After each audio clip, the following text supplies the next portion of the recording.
in the armed forces of the United Nations, we present one of America's top spine tinglers, a radio rebroadcast of a program dedicated to the mysterious, the unusual, and sometimes the supernatural. A program of Suspense.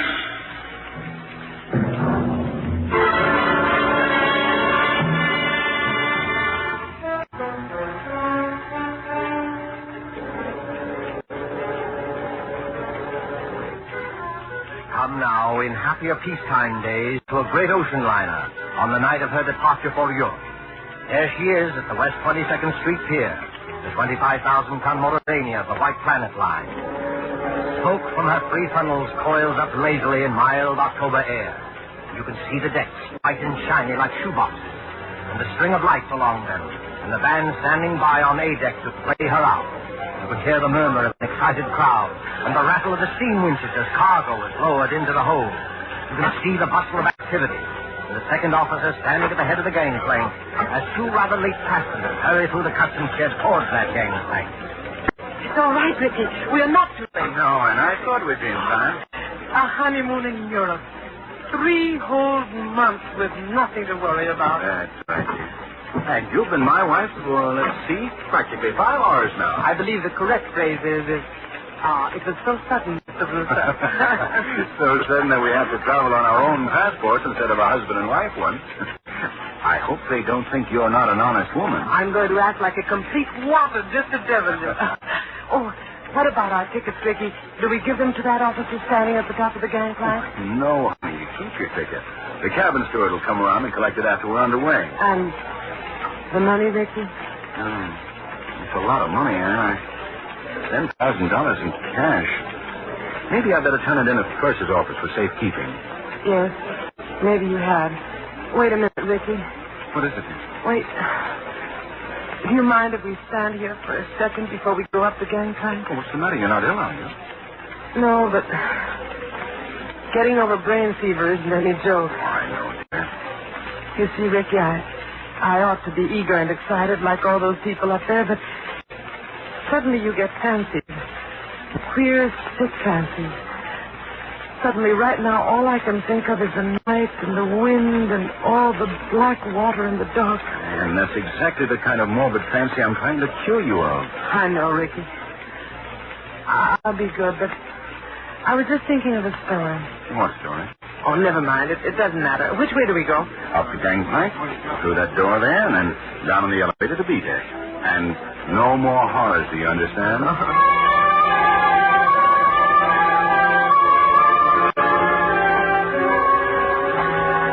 Here we are, Anne. B deck and cabin number... Good Lord. B13. B13. You're not superstitious, are you? No, dear, not about things like that. Open the door. Here we are. Lights on and... Oh, Ricky, darling. It's a beautiful cabin. Best I could get. Yeah, I've got our luggage in anyway. And over there, madam, you'll find a basket of fruit and some books from your obedient servant. Oh, you are nice to me. And I'm feeling so much better, Ricky. I will be all right, darling. Of course you will. But you won't find any detective novels among those books. Please, Ricky. Detective novels may be all right for presidents and college professors, but it's straight poison to you. You'll read love stories and like it. You know, Ricky, I keep thinking and thinking about that story I mentioned. Oh, what story? It's an old one. You probably know it, but it was new to me. A woman and her daughter arrive in Paris and go to a hotel. Oh, you mean the old Paris exposition story? Yes, that's it. The daughter goes out. When she returns, her mother has disappeared. And even the hotel room isn't the same. The proprietor of the hotel swears the girl came there alone and that there never was a mother. The whole room is different when she goes back to look at it. The girl goes to the police and they won't believe her and she's nearly crazy.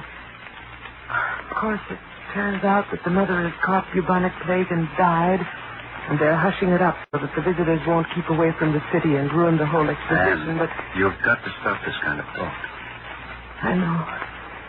But imagine being in a situation like that, with all those queer eyes staring at you, wondering if you'd lost your reason, wondering if your brain had cracked and the whole world might dissolve and... Listen. Well, that's the last call, Ann. We'll be underway any minute now. You know, Ricky, I would like to see the skyline go past and the Statue of Liberty and the rest of it. Oh, then why not go up and see it? I've got to deposit this money in the purser's office. I'll see that. But I don't like you to leave me. Oh, now look here, dear. You don't think I'm going to disappear, do you? I suppose I don't really. When I get these ideas, and I can't help it, Ricky, I wish you'd wallop me. I'm not going to wallop you, Ann, but you've got to stop being afraid. You certainly won't disappear in a crowded ship with any number of people all around you. And as for me, I defy Houdini himself to make me vanish. Don't talk like that. I'm not going to vanish, and neither is this cabin, dear. Now, run along. I'll join you on deck as soon as I can. All right, Ricky. I'll be good.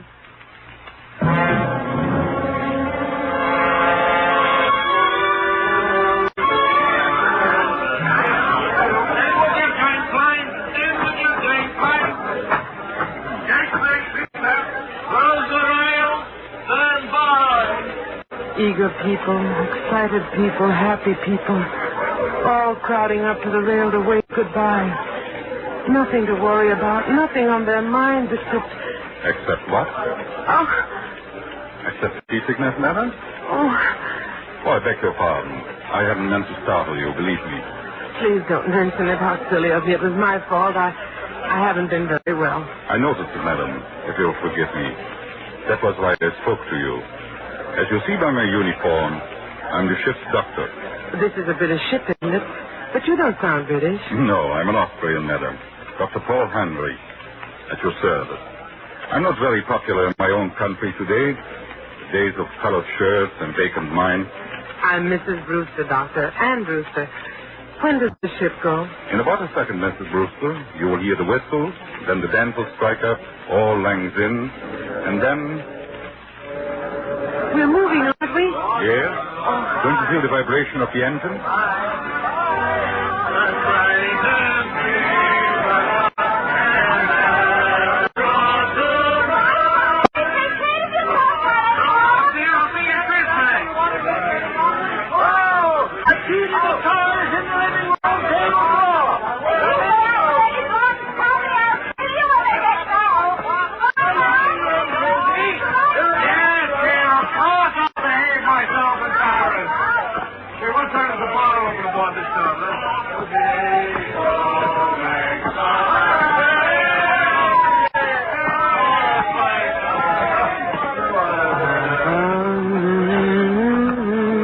This is not your first crossing, madam. Oh, I'm afraid it is, Dr. Heinrich. My husband's crossed many times, he tells me, but not on this ship. Well, then I hope you're a good sailor. Why, Dr. Heinrich? Well, because you'll run into some very dirty weather once you're out at sea. October is a very bad month for traveling. Well, if I do get seasick, Doctor, I'll rush straight to you, and I'll expect to be cured. Let me tell you a secret, madam. There are two common ailments for which medical science has no cure. One is ordinary seasickness, and the other is hangover. Tomorrow morning I shall be dealing with both. And enjoying it? Oh, no. Sympathizing with it. That's all I can do. How do you like the Mauravania? Oh, it's a magnificent ship from what I've seen of it. And you know, they've given us a very nice cabin down on B deck. B13. What's the matter? Why are you looking at me like that? I beg your pardon. Did you say B13? Yes. Why not? You're quite sure of that, madam? Why, yes, of course I'm sure of it. I saw the number on the door. Why not? Well, because... Go on, Dr. Heinrich. Because there's no such cabin aboard the ship. I'm not joking, Mrs. Brewster. You see, some people are superstitious. Many ships, like this one, omit number 13 on each deck. You must have been mistaken. What are you trying to tell me? Do you think I saw something that wasn't there? No, Mrs. Brewster, not at all. Then come along with only- me. I'll show you. I'll prove to you that there is a number 13. Will you come along? Yes, Mrs. Brewster? I think perhaps I had better escort you.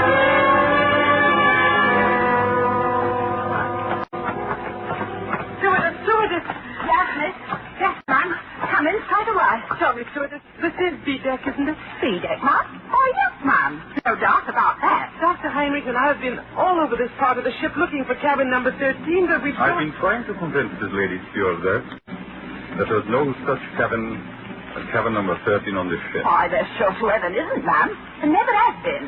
I've served aboard the Mauravania a matter of 8 years, and I ought to know. But I tell you, I saw it. I was in there. It was a big cabin with a private bathroom attached. The walls were paneled in light oak, and the furniture was rosewood and yellow satin, and the portholes were like real windows. No, that's not much good, ma'am. No, I'm afraid not. Most of the cabins hereabouts look like that. May I ask you, what name was the cabin booked in? Brewster, naturally. Mr. and Mrs. Richard E. Brewster. Here, let's have a look on my list. No.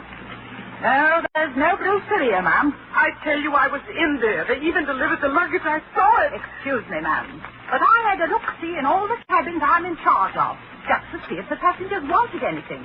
And I don't remember any luggage with a Brewster label on it. Wait a minute. There may be a partial explanation of this. You see, that's better, Mrs. Brewster. I was hoping you might find one. Ricky, that's my husband. Ricky and I have only been married a very short time, and when my maid printed the baggage label, she must have made them out in my maiden name. I never noticed at the time. Oh. What line might that be, ma'am? Thornton. I'm Marie Thornton. Oh, God, miss. Now, why couldn't you have said that before? I remember it well. 2 silk prices and a little trunk. They're in B16 now. Where's B13? Right behind you, miss. You're standing perfectly in front of the door. Oh, thank goodness. Oh, yes, but, what about my husband's luggage? There's no gentleman's luggage in that cabin, miss. Your husband's or any other gentleman's, if you know what I mean. I won't stand for this. Where's Ricky? What have you done with Ricky? Please, Mrs. Brewster. There's one easy way to settle this. Settle it? How? Just look down the corridor. You notice the man coming towards us? The man with the 2 gold stripes around his sleeve? Well? That's Mr. Marshall, our second officer. Did you ever see him before? Yes. Yes, of course I have. He was standing at the top of the gangplank when Rick and I got aboard. Exactly. So he might be able to tell us something. Oh. Mr. Marshall?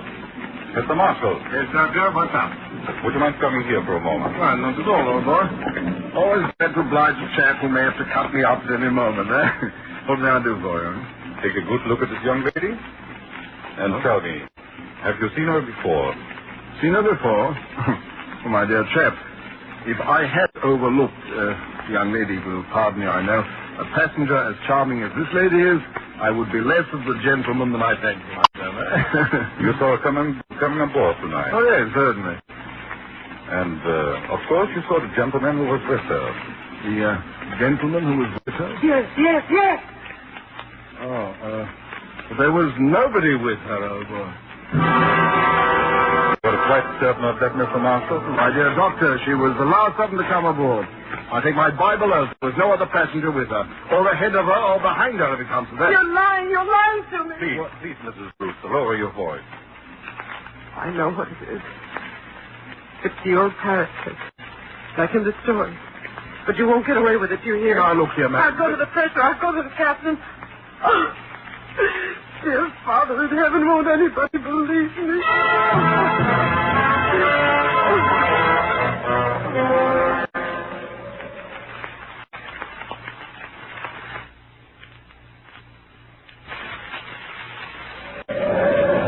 Later that night, in the captain's room just abaft the bridge, there is a conference of ship's officers. Outside, stung by spray clinging to the bulkhead rail in the dark, a frightened girl waits until the door of the cabin's room opens. Can you bring the young lady in, Dr. Hagen? Close the door. Yes, sir. Here we are. This is Captain Wainwright. Now, just tell your story straightforwardly and please don't excite yourself. Well, maybe we can get some decision into this matter. Will you sit down here beside my desk, Miss Thornton? My name is Brewster, Captain. Mrs. Ann Brewster. Whatever you say, Mrs. Brewster. Thank you very much, Captain. I might tell you, ma'am, I've got a lot on my mind already. The first officer comes aboard with an attack of flu. I'm facing an equinoctial gale short-handed. And now this has to happen on top of it. I'm terribly sorry. I can't help that, Captain. But I want to know what they've done with Ricky. Just one moment, please, while I get this straight. By this time, I understand, you yourself have personally interviewed practically every single passenger aboard this ship. Is that true? Yes, it's true. But your alleged husband is not here. Is that true? Yes, that's true, In but the meantime, the purser has sent a squad of men to search this ship. They've searched every inch of it. You can take my word for that. There's nobody hidden. Your husband's not here. According to Mr. Marshall, who's standing over there. I see him. According to Mr. Marshall, he never was here. Oh, hang it all, Miss Thornton. You needn't glare at me like that. We couldn't see the chap. He wasn't there, now could we? Be quiet, Mr. Marshall. Yes, I'm sorry, sir. No, I'm not unreasonable, Mrs. Brewster. I think you'll admit that. So what can I do? What can I say? Can you offer any proof, even, that this husband of yours ever existed? Proof? Yes, of course I can. Excuse me for interrupting, but would you mind, Captain, if I ask a question or two? No, Doctor, go ahead. I tell you, I'm going daft myself. If you were married, Mrs. Brewster, you must be carrying a joint husband and wife passport. Where is that? Well, there wasn't time to get one. We each carried our own passport. Oh, I see. But still, there must be someone back in America who can confirm what you say if we got in touch with the radio telephone. Your parents, for instance. I haven't got any parents. They're dead. What about relatives, then, or a guardian? My guardian is a trust company. The administrators don't even know I'm married. But somebody must have performed the ceremony of marriage, the parts and the gestures of peace. Yes, of course. But, I can't remember the name of the town. You don't remember the name of the town? Well, back to your chair, Mrs. Brewster. The ship is going to pitch again. How's the glass looking, Mr. Marshall? Barometer's rising, sir. This weather won't hold long. We shall be in the fog before morning, though. We're in a fog now, if you ask me. This lady says she... I'm terribly sorry, but I'm trying to think of it. It was a little town in upstate New York where they can marry you at a moment's notice. Ricky kept the certificate. I was confused. I haven't been well. No, you haven't. You see, Ricky had been away, and he came back, and I was in love with him, and he sort of swept me off my feet, and... Oh, what's the use? Not much use, apparently. If you'll take my advice, ma'am, you'll go below to your cabin and get some sleep. I'll send the doctor down to mix you a sedative. You think I'm crazy, don't you? I think you're a little overwrought, ma'am. What I can't understand is why? Why should you want to do this? It can't be the bubonic plague this time. Bubonic plague, ma'am? Who said anything about the bubonic plague? Never mind. But I'll show you. You're all against me, except maybe the doctor. But I'll show you. I'll prove it to you. I am going downstairs, and I don't want anybody to follow me. Good night. Good night, all of you. Well, I'm glad that's out. Look here, Mr. Marshall. Huh? You think it's quite safe to trust her out there alone? Oh, I don't know, sir. She's mad as a hatter, if you ask me. You think she might do something foolish? Well, I think she might chuck herself overboard if we're not careful. What's your opinion, Doctor? I can give you my opinion, gentlemen, in a very few words. That girl is as sane as you are. What's that? Wait and hear what I have to say. I shared your own belief at first, but I've been talking to her all evening. I've heard the whole story, and there's not a psychopathic trait in her nature. She firmly believes in this husband. Well, Doctor, a lot of people firmly believe they're Napoleon, but they get tossed into loony bins, that's the same. This matter's not a joke, Mr. Marshall. I tell you, this man exists. Or did exist.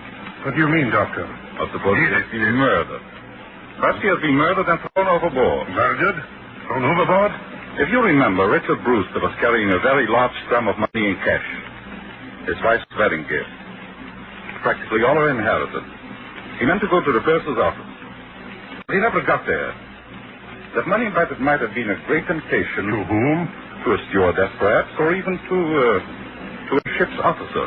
Just exactly what are you getting at? Well, numbers on doors can be changed easily enough.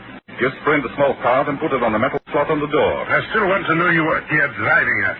If you use your intelligence, gentlemen, I think you will understand how a man can be made to vanish into thin air. And why Mr. Marshall saw never another passenger. You still don't see it? No, I do not.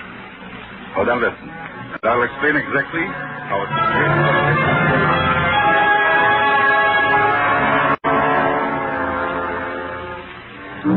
4 o'clock in the morning. 4 o'clock. The hour of suicides and bad dreams. The gale has subsided. The sea is calm. The SS Mauravania creeps blindly at barely 8 knots through a thick and strangling fog. The whole ship is dark, sealed up in sleep. There's no sound in all that mournful dimness, except when the foghorn cries out a warning overhead. Even cabin B13 is dark. And Brewster, still fully dressed, lies restlessly across one of the berths, her head almost touching the inter-cabin telephone. What was... I thought I heard... Telephone. Yes? Hello? It's me, Ann. Take it easy now. Ricky. Ricky, where are you? Quiet. Keep your voice down. Where are you, Ricky? What happened to you? Are you hurt? No, I'm not hurt. But he nearly got me. Who nearly got you? Listen, dear. I can't explain over the phone, and I don't dare go down there. Can you meet me up on deck? Yes, of course. Where? You know the boat deck? Boat deck? Which one is that? The top deck, where all the lifeboats are slung. Oh, yes, I know it. Well, go to the starboard side. Yes? That's the right-hand side, facing forward. Find the 4th lifeboat from the aft companion. Yes. There's a thick fog, and nobody will see us. Ricky. What is it? Ricky! He's gone. He's gone. Excuse me, miss, but I thought I heard somebody talking in here. Stewardess, what are you doing up at this time of the night? If I might ask, miss, what are you doing up and dressed? Oh, you ought to get some sleep, miss. You really ought. It might interest you to know, Stewardess, that I've just been talking to my husband. Now, look here, miss. Don't start that all over again. Please, don't start that all over again. You all pretended to think I was mad, didn't you? And you nearly drove me mad. Ricky's beaten the whole crowd of you, and I'm going out on deck to meet him now. Out on deck, miss. That's what I said. Where's my coat? Don't go out there, miss. Not in the state of mind you're in. And the fog's so thick, you can't hardly see your hand in front of your face. Stand away from the door, please. Suppose, miss, I didn't want to let you go out there. I don't think that would matter much. You've probably heard that mad people have 10 times ordinary strength, and I'm stronger than you anyway. Miss, I'm a begging you. Stand away from that door.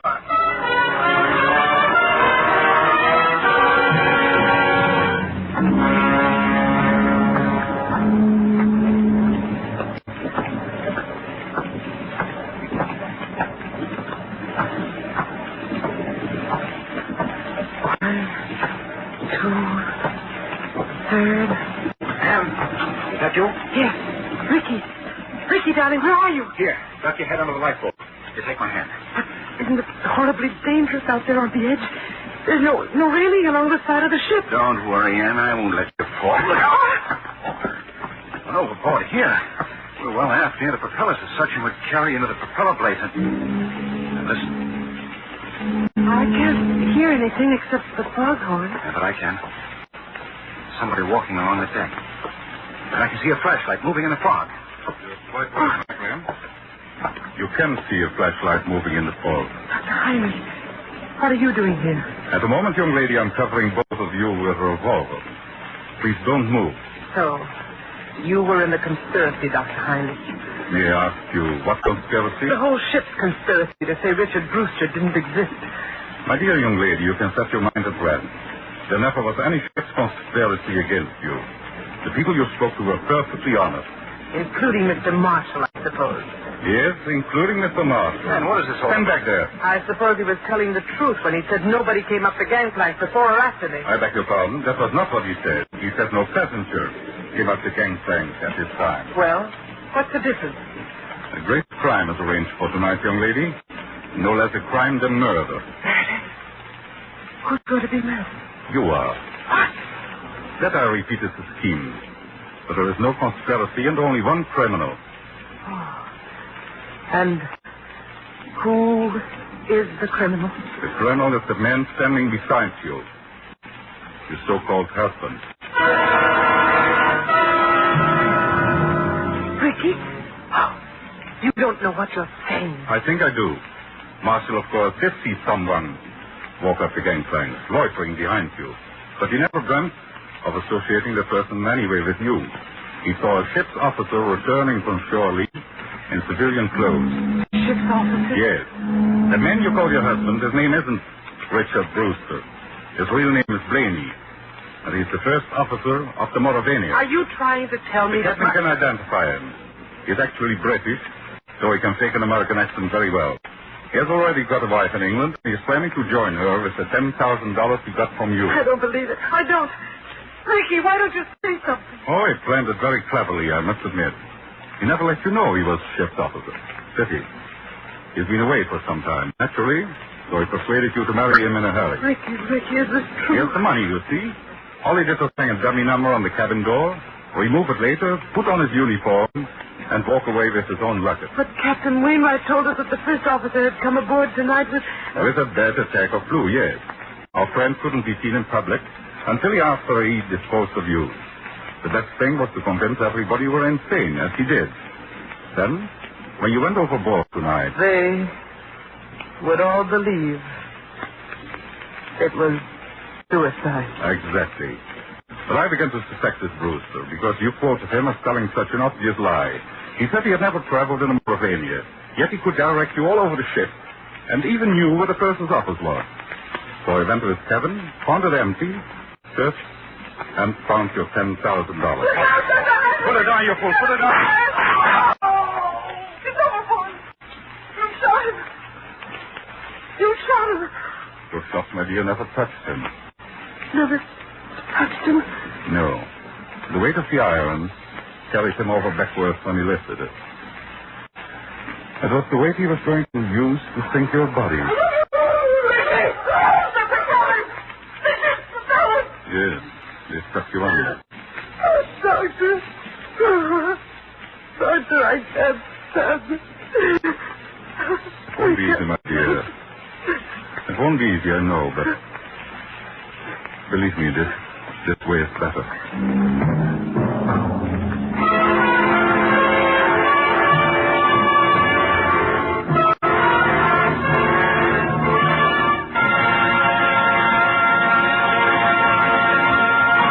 And so closes Cabin B13, starring Margot and Philip Dorn. Tonight's tale of Suspense.